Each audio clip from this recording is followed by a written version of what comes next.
Bonjour Vous êtes en Valérie. forme? Ça va? Bon, et on a un invité qu'on aime beaucoup, Agustín Galeana. Hola, ¿qué tal? Muy bien, ¿y tú? Sí, muy bien, muy Si bien. tú parles español. Si, yo hablo espagnol muy bien. Si, si. Un homme debout chez Le Duc Édition, Agustín Galeana. On est ravis de vous recevoir parce que d'abord, on vous aime beaucoup. Merci beaucoup. Vous êtes un Espagnol à Paris. Bon, moi, je vous apprécie beaucoup aussi, Valérie. Oui, hein. bon, vous avez reçu, ça fait longtemps. Hein. Vous Oui. étiez venu nous parler de Clem. Oui, c'est ça. Et de son album. Et Oui, de votre tout à fait. album, Danse avec les stars. Oui, il y a eu Danse avec les Oui, stars. mais il était venu pour clamer son album. C'est vrai, mais vous avez fait plein de choses. Les auditeurs et les téléspectateurs vous connaissent. Vous êtes comédien, chanteur et vous publiez, alors à 47 ans, c'est ça, une autobiographie.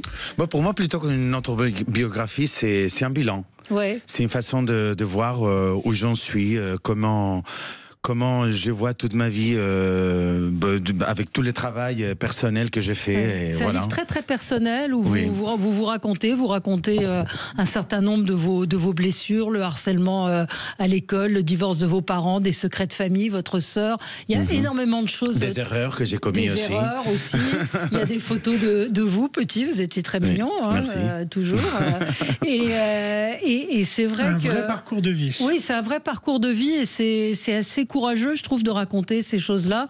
Il y a eu un déclic pour écrire ça? Ça a été quoi? Je pense que je suis dans un moment de ma vie que je suis très aligné avec moi-même, que je me suis pardonné les erreurs que j'ai fait, j'ai pardonné les autres aussi.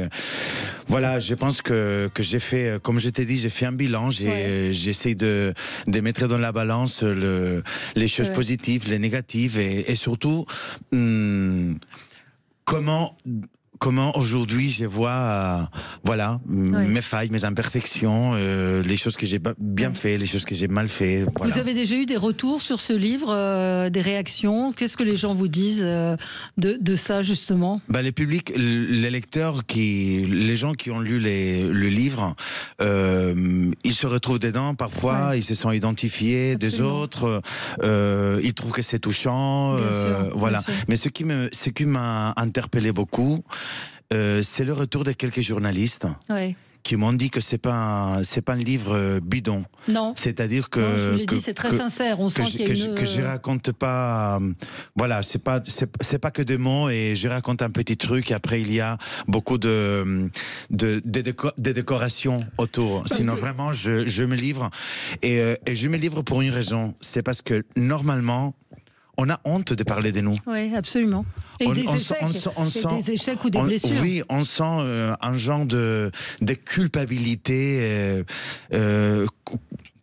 Quand on raconte des choses, les gens ont envie de rester tout en secret, tout en silence. Et je trouve que c'est important de se raconter, Mais pour transmettre aussi des messages, vous parlez de la dépression, vous parlez aussi de la paternité, avec des mots très, très simples et très vrais. Tout à fait. En fait, je suis loin de vouloir être un exemple pour n'importe qui, de vouloir donner une leçon aux gens, mais pour moi c'est important je sais pas, je trouve que dans la mission de vie que j'ai quelque chose où j'ai besoin de me raconter pour dire voilà. Mais parce qu'aujourd'hui, c'est pas grave. On commet des erreurs. Il faut vivre la vie au 100%. Il faut être le bon fils, il faut être le mauvais fils, il faut être le bon ami, les mauvais amis. Il faut être un bon comédien, un mauvais comédien. Il faut apprendre des choses. Et surtout qu'on se construit pas. Excusez-moi, on se construit pas avec les positifs. Oui. On s'est construit avec les failles, avec les défauts, avec les imperfections, avec les erreurs, avec les choses que voilà. Bien sûr. Mais est-ce qu'on les pardonne aujourd'hui? Est-ce que c'est pas devenu compliqué, la notoriété et le pardon est devenu compliqué? Non, pas du tout. En fait, ça devient plus simple, je trouve. Plus simple, oui. Ça devient plus simple parce que j'ai aujourd'hui en fait la porte pour pouvoir me raconter. Normalement on dit dans la famille non mais tu dis pas ça, on raconte pas ça, on va te poser des questions. Ben oui, mais pourquoi je veux pas parler de ma vie? Pourquoi c'est pas une question égocentrique, hein. C'est une question dans mon cas, de casser un patron familial où les hommes, chez moi, dans ma famille, ils se sont toujours tus. Oui. Oui, et qu'ils n'ont pas parlé, et qu'ils ont été toujours à l'écart, et qu'ils n'ont pas... Et pour moi, c'est important de pouvoir me raconter. J'ai trouvé très très touchant votre livre. On va passer au zapping. Sud Radio Média, l'instant zapping. Bon allez Agustine, je vais un peu vous parler d'Espagne. On va démarrer ce zapping avec la France. Est-ce que il y a moins de charges sur les salaires en Espagne, ça, à côté de la France, vous croyez? Écoutez, il y a moins de charges, mais peut-être les salaires, ils sont plus bas aussi. Hein. Ouais. Écoutez cette enquête du 20h de TF1 qui s'est demandé en Europe la différence entre le salaire brut et le salaire net en Europe, où il y a le plus de charges et de cotisations. Vous allez voir, en Espagne, c'est peut-être intéressant. L'écart entre votre salaire brut et net serait-il différent?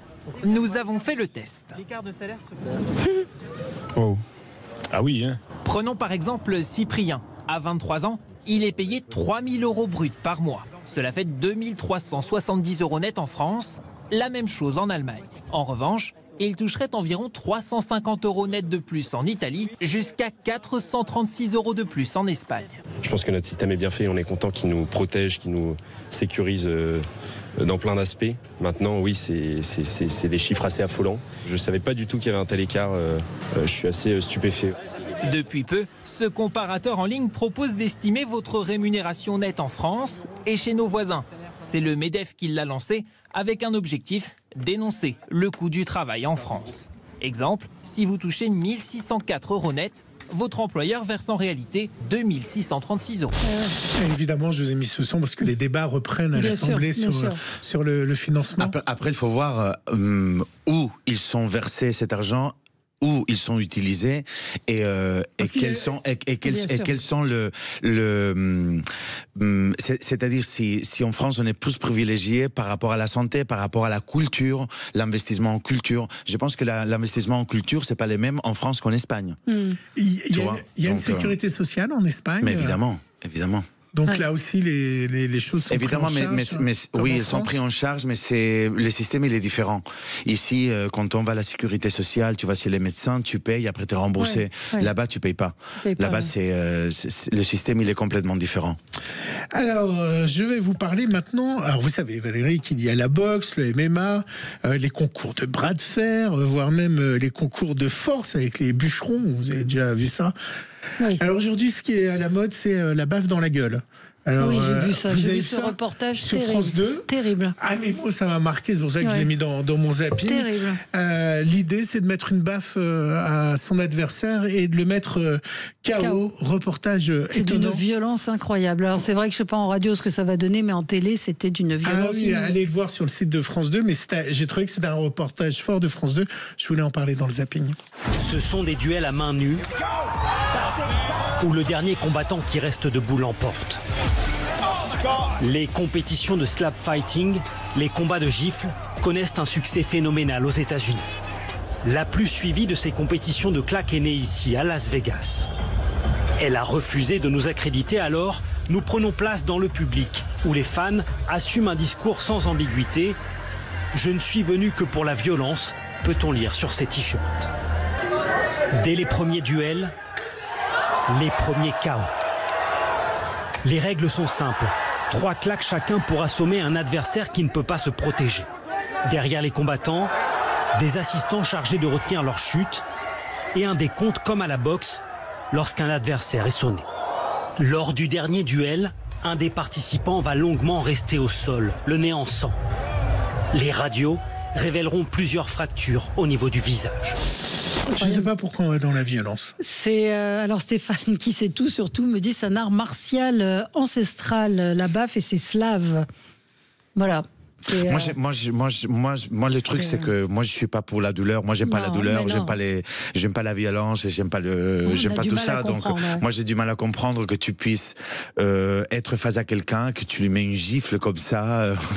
Pour moi, c'est pas. Mais allez voir le sujet sur France Télévisions. Les images sont terribles. Étonnant. Bon, ici, on a une passion. Alors vous, évidemment. J'espère que c'est pas mettre des gifles. Hein. Non. Mais on a une seconde passion, c'est Valérie Lemercier. On est très Valérie Lemercier avec Valérie. Alors, je crois qu'elle a donné à Mouloud Achour dans Click son plus grand fou rire parce que il faut dire qu'il y a qu'elle qui peut faire ça. Elle est partie sur une théorie sur, si vous allez voir, c'est très drôle, sur le prénom qu'on l'on porte et l'importance qu'a le prénom pour nous. Vous allez voir, ils sont partis en fou rire tous les deux. Les prénoms choisis vont avec leur caractère. On s'appelle pas pour rien. C'est très important, les noms. Une fille de 17 ans, elle s'appelle pas comme une fille de 25 ans, ni comme une dame de 70 ans. C'est très important. Moi, dans ma classe, on était 6 Valérie. D'accord. Il n'y a pas de Valérie qui naissent aujourd'hui. On n'appellera pas une petite Valérie. Mais alors, c'est quoi votre top des prénoms préférés ever? C'est tous les prénoms qui sont dans Porcherie. Ouais. Louis-Marie, Albéric, Kitry, Béné, Constance. Enguerrand, Albéric, Kitry, Louis-Marie, Anne-Framboise, Mathurine. Anne-Framboise. Anne-Framboise, elle lave la maman de Bernard Pivot avant d'aller au collège. À 13 ans, avenue Bosquet. Valérie Lemercier. Vous, il y avait beaucoup de Valérie dans votre classe? Non, pas du tout. Pas du tout. Mais c'est vrai que. Mais après, les prénoms reviennent. Les prénoms anciens, il y a beaucoup. Il y a des Henri, des Georges, des prénoms qui étaient assez anciens. Bon, en Espagne, c'est pire. Hein. Ah oui. Bon, déjà dans ma famille, mon papa il s'appelle Agustin, mais je m'appelle Agustin. J'ai 2 cousins qui s'appellent Agustin. J'ai 3 tontons qui s'appellent Agustin. Donc voilà. Donc c'est déjà ça. Et en Espagne, les prénoms, surtout les prénoms des femmes, qui s'appellent Secours, Socorro, Douleur, Dolores. C'est vraiment très triste. Gratiné, Bah oui, évidemment. Et Agustin, ça reste un prénom qui est donné aujourd'hui. Il y a des jeunes qui ont ce prénom. Pas beaucoup aujourd'hui. Pas beaucoup aujourd'hui. Parce qu'en France, ça marche bien, Augustin, si on le traduit par Augustin. Oui, mais c'est un vieux prénom aussi, c'est un vieux prénom aussi, absolument. Hier, c'était le 11 novembre, c'était le centenaire des Bleuets, symbole et gardien des combattants de la liberté. Son ambassadeur, c'est Jean-Jacques Goldman, qui a écrit une chanson qui reprend son message.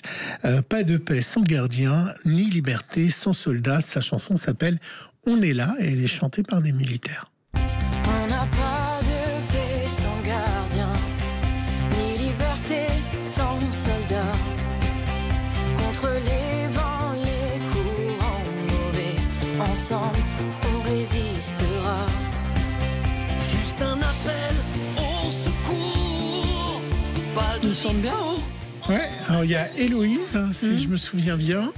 Et aller voir toute l'histoire de cette chanson et l'histoire des Bleuets qui gardent la mémoire de ceux qui sont morts pour la France, mais évidemment à la Première Guerre mondiale, mais ça continue également de soutenir tous les combattants. On se retrouve dans un instant avec Agustin Galliana pour parler de son livre Un homme debout, paru aux éditions Le Duc, une autobiographie sincère, bouleversante, émouvante, qu'on vous conseille. À tout de suite.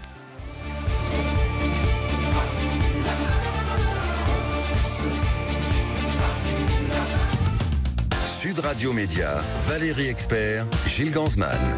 Sud Radio, parlons vrai. Grand frais. Oui, c'est la preuve de Zumba. Dites pour le prochain cours. Je peux pas, j'ai grand frais. Ils ont des pommes françaises si croquantes, à seulement 99 centimes le kilo. Mais la prof de danse classique me remplace, hein. Du coup, je vous ai laissé des tutus au vestiaire. Vous allez être superbe. Grand frais, c'est 300 fruits et légumes ultra frais disponibles chaque jour. Et jusqu'à samedi, les pommes Red Prince sont à 99 centimes le kilo. Régalez-vous, faites vos courses. Grand frais, le meilleur marché. Origine France, catégorie 2, calibre 136+, variété jaune à gold. Sud Radio Apt. 95.3. Sud Radio. Intersport, engagé sport, engagé prix. Non mais chaque année c'est la même. À force d'entendre que l'hiver va être doux, on oublie de s'équiper. Résultat, en novembre, on se retrouve avec les lèvres toutes violettes et les dents qui font des castagnettes. Donc là, c'est décidé. Tournée de blouson pour toute la famille. En ce moment, c'est chaud dedans chez Intersport. Jusqu'au 16 novembre, bénéficiez de 30% de réduction sur les vestes et blousons. Offre valable pour tous les membres de notre programme de fidélité, la Team Intersport. Intersport, engagé sport. Conditions, services et magasins participants sur intersport.fr. L'info s'écoute, se vit et se lit sur sudradio.fr ou votre application Sud Radio.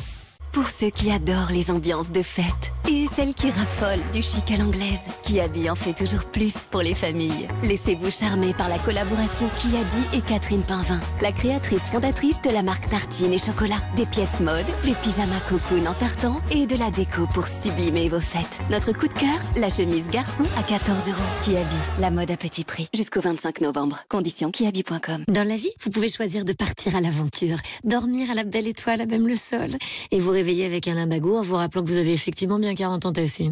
Ou sinon, vous pouvez choisir une Volkswagen, conçue pour vos lombaires. Volkswagen, enfin une décision facile à prendre. En ce moment, profitez de 2 mois de loyer offert sur le T-Cross.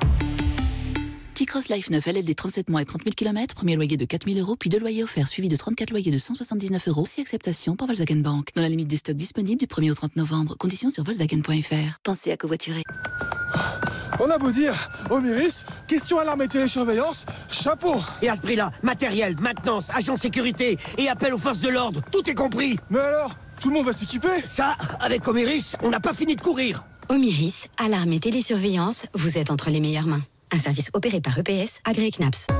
C'est le Black November chez Optical Center. Jusqu'à moins 50% sur les plus grandes marques de lunettes de luxe et sur les appareils auditifs de dernière génération. Profitez de prix imbattables pour vos lunettes de vue et vos solaires. Jusqu'à moins 50% sur tout le magasin, c'est du 1er au 30 novembre pour le Black November. Dispositif médical non cumulable avec d'autres offres en cours. Conditions en magasin Black November, novembre noir. Si vous aimez la qualité, essayez-la à prix discount. Ben oui, chez Aldi, nos poireaux Origine France ont tout d'un très bon poireau. Toujours savoureux dans une soupe de saison et souvent accompagné du « Eh oh mais eh oh Non, je dis, c'est bon mais c'est chaud !» Oui, vraiment, nos poireaux ont tout d'un très bon poireau, mais à prix discount. 1,19€ seulement la botte de 1 kg. Oui, 1,19€. Aldi, la meilleure qualité, à prix discount. En ce moment chez Aldi, offre valable jusqu'au samedi 15 novembre, info sur aldi.fr. Sud Radio Média, l'invité du jour. L'invité du jour, c'est Agustín Galiana. Vous le connaissez évidemment. Undo Stress, c'est comme ça que vous avez commencé. Oui. Mais on vous a connu en France peut-être plus avec Clem. On vous retrouve dans Ici tout commence.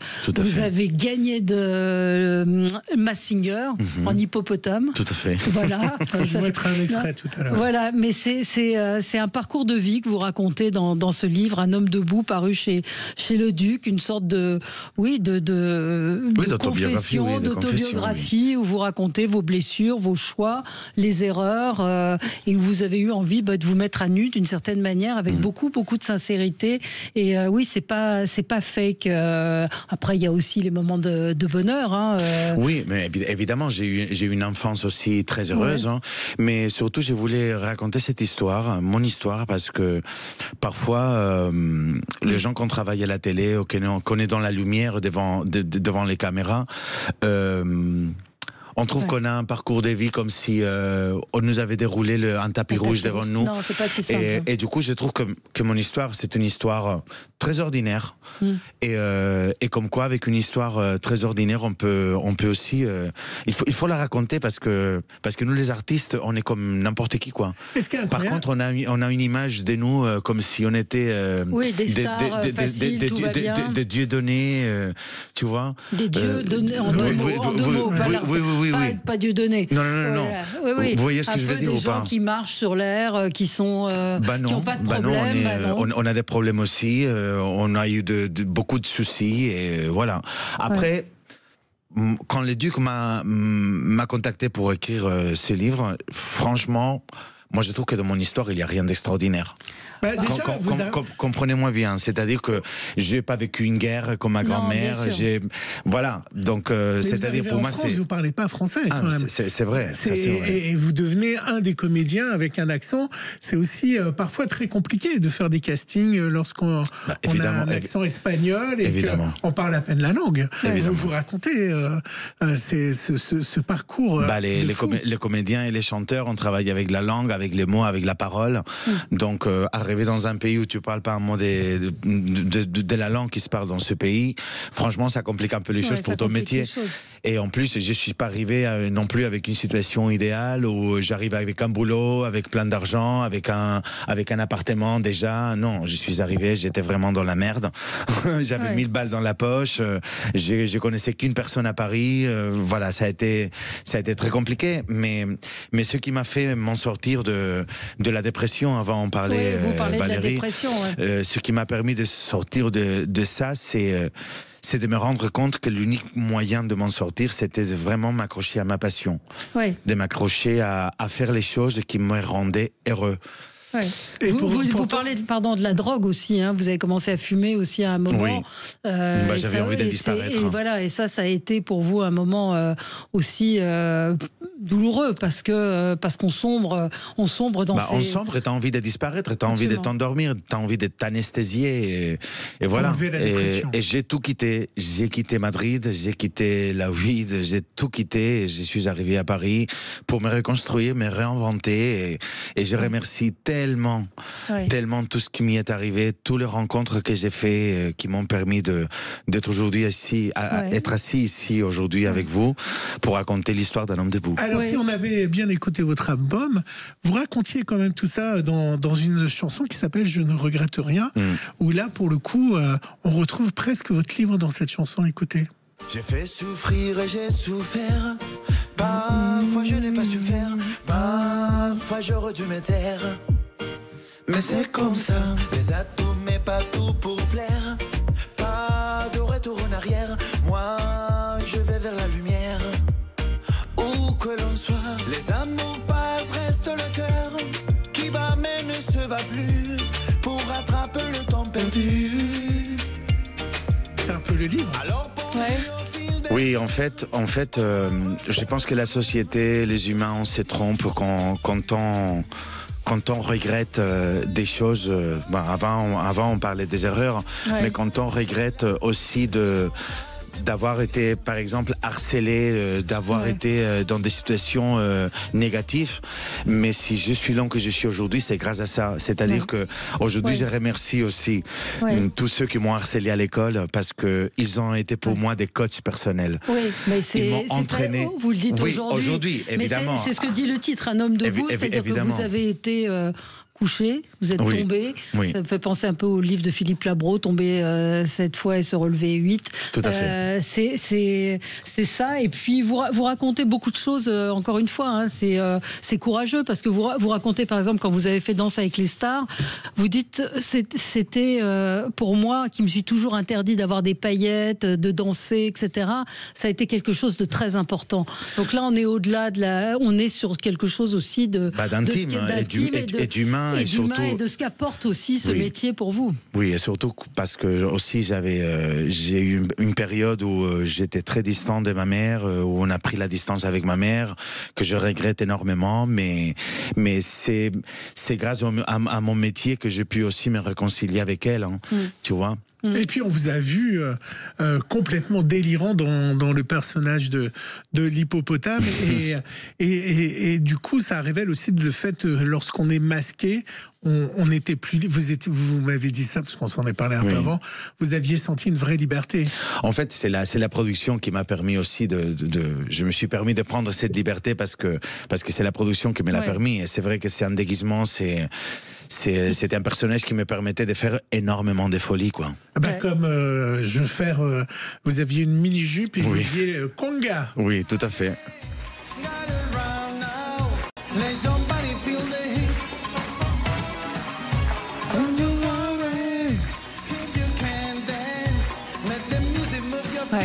Vous êtes un artiste complet, la danse, le chant, la comédie. Demain, c'est quoi? Vous avez envie de quoi? C'est de garder, continuer, sur ça. Pour moi, c'est le plus important, c'est de faire des projets que je puisse, comme tu as dit avant, Valérie, faire passer des messages, pouvoir émouvoir les gens, toucher les gens, ouvrir le débat aussi. Pour moi, c'est très important. C'est-à-dire que on fait pas que ce métier pour se mettre devant les projecteurs et être très beau, chose que peut-être quelques-uns ils croient. C'est l'envers du décor. Mais c'est comme vous, hein. Vous êtes là pour ouvrir les débats et pour pouvoir parler des choses et pour pouvoir vraiment faire réfléchir les gens sur sa vie et sur ses atouts, sur ses failles et comment aller de l'en devant, quoi. Et rester debout. Voilà. Rester debout, c'est paru aux éditions Le Duc. Non, c'est Un homme debout. Agustin Galliana, on vous le conseille parce que c'est un parcours de vie. Ça aurait pu s'appeler Rester debout. Oui, aussi, absolument. Rester debout parce que vous êtes resté debout. Merci d'avoir été avec nous, Perico. Merci. Il est debout aussi. On va rester debout. Bon, il est assis, je confirme. Il est assis, mais il faut rester debout mentalement pour savoir si le terrorisme, est-ce qu'il faut apprendre à vivre avec, la peur au ventre, voilà, est-ce que c'est une constante. On a sacrifié l'apprentissage sur l'autel, essentiel pour l'économie, sur l'autel sur l'autel du budget. Quand les fachos de gauche veulent perturber les cérémonies du 11 novembre. Vive les salles de foot, monsieur Béliard, candidat mérite de shoot. Salle de foot. Salle de shoot. Il veut les mettre à rapprocher des usagers. Oui, et puis en ouvrir 6 ou 7 de plus, voilà, c'est ça. Mercosur, monsieur Macron nous a provoqué une nouvelle jacquerie. Et puis, très important, la malbouffe-tue. On sera avec le professeur Serge Egbert, père du Nutri-Score.